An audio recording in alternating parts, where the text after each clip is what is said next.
It's 8:31 here at Hometown Radio, and we've got a couple of guests in the studio with us. And Lucy, you want to introduce them to us? Well, we've got Justin Smith. He's a hometown boy who's gone away, not too far away, and come back to talk to us, along with Melissa Amaker. And we're going to talk about outdoor education and their project to raise money to get kids to outdoor camp. All right. Well, let's do it. Justin, good morning. Good morning, Jim. Thanks for having us. Tell us a little bit about what you're doing here.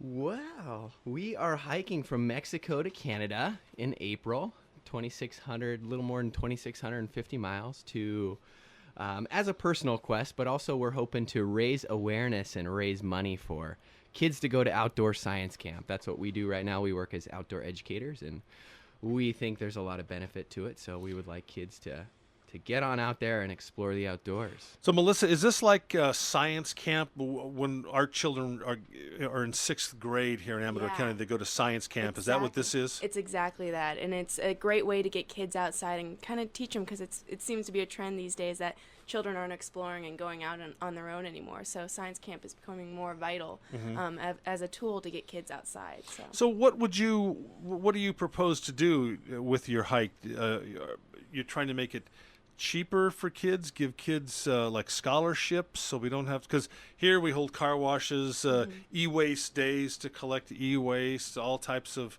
spaghetti feeds and everything.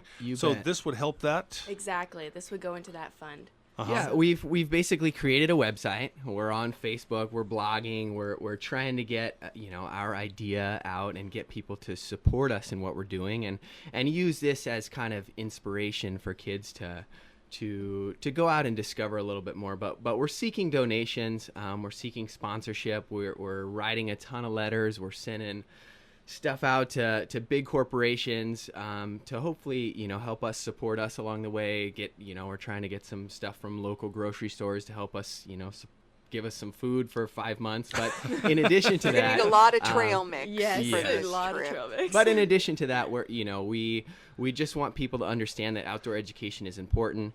And we've talked about having a booth at Dandelion Days where we'll probably have some kids come and decorate some little tree cookies and stuff like that. But so we're seeking donations is the best way to, and that goes straight to the schools, a couple schools that we worked at, and a couple that we're still looking at, and that goes straight to their scholarship fund, and basically that will help kids. As well as while we're on trail, we're going to, on our website, have basically it all laid out where we're going to stop in towns, where we're going to pick up mail. So there's towns on the Coast Crest Trail? And and the Pacific Crest Trail will be received. The Pacific Coast Trail. Yeah, we'll be going to town. It's going to take about 10 days to reach a town where we can resupply and get food, or maybe stop at a post office to send out letters and whatnot. So just having kids, follow us on our blog and see where we're at is going to be exciting, and getting letters is even a great support as well for us too. And come join us on the trail. And come join us. We would love to have hikers on trail. Melissa, we know of Justin's background. Justin, Eagle Scout, went through Cub Scouts, Boy Scouts, Eagle Scout, an adventurer. What's your background? How do you get involved in this? Well, I grew up in the Bay Area in Menlo Park, and I then went to Berkeley, but I decided that I was really attached to the outdoors. That was where I was most happy in the outdoors. So I went to National Outdoor Leadership School, also known as NOLS, and spent 3 months learning how to mountaineer and just simple backpacking and canyoneering and river rafting, and got all my training there. And immediately out of college, I decided to go back to outdoor ed, because in 5th grade when I went to outdoor school, growing up in what I called like the concrete jungle, it changed my life. It was a direction that I really enjoyed, and so I became a straight A student and wanted to get my degree so I could go back and become a naturalist, and I've been working in outdoor ed ever since, all over California. And Justin, how did you get involved in it? Wow. Well, back from the days of snow camping with you, I grew up in such a beautiful place, and You can't help but be impacted by You know, what people you see don't around. believe me when I tell them that I'm a a snow Experienced camper. snow camper. Yes, Of course, they laugh of at me and go, course. "Woo-hoo." No. Yeah, those we talked about doing a little winter camping in a Yeah. couple weeks actually. But growing up in the outdoors, being around here, you can't help but be impacted. But it's still true that even around here, kids aren't getting out and exploring as much as they can with computers.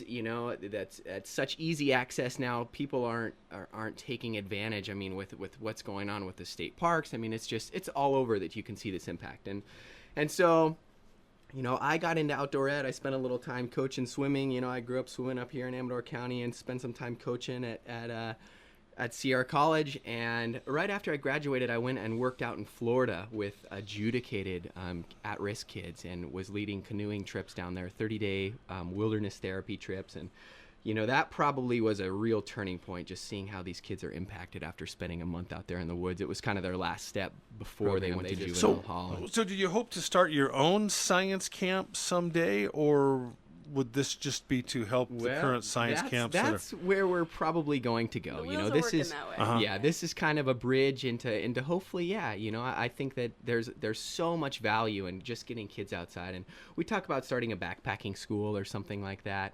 But there's so much to do to get kids to spend more time outside. What do you try to do in a week? What's the outcome you'd like to shoot for?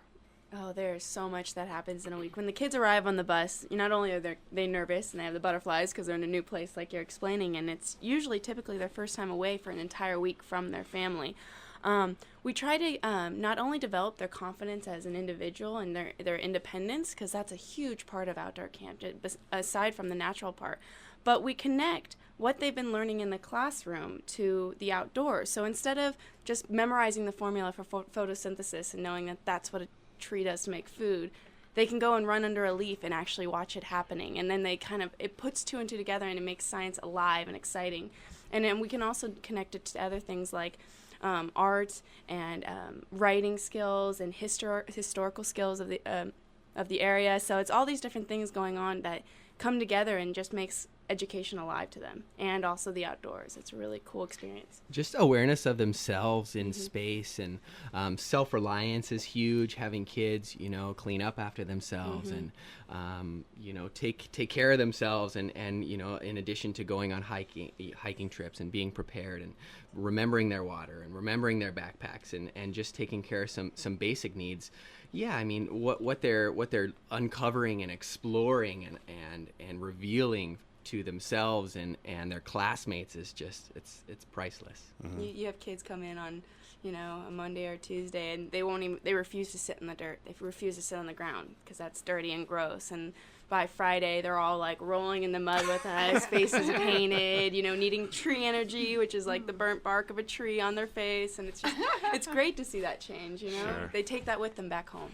Well, go ahead and tell us again what you're proposing to do and the dates and how people can get involved in this. Yeah, well, right now you can get online, www.inspireout.com. And, we're hoping that we will have a booth at Dandelion Days. Otherwise, in the next several weeks, we might do a pancake breakfast or something here in the community. We're hoping that just by getting our word out, thanks for having us again, that people will hear about what our cause is and how they can potentially support us, either with donations or get online and you can donate straight with a credit card to PayPal, and that goes directly to our school's scholarship. What are the funds. dates that you're going to be doing your hike? Start? We leave mid-April, and we're going to be hiking for about 5 months till mid-September. Won't it still be snowy in April? Well, yeah, but we start in Campo, right on the border of south? Mexico. Okay. So we're going to be crossing the desert for quite a while. So by the time we get to Kennedy Meadows, it'll hopefully be melting off to the point. It's always kind of, a guessing game with getting in the snow. But Who's going to drop you off at the starting point?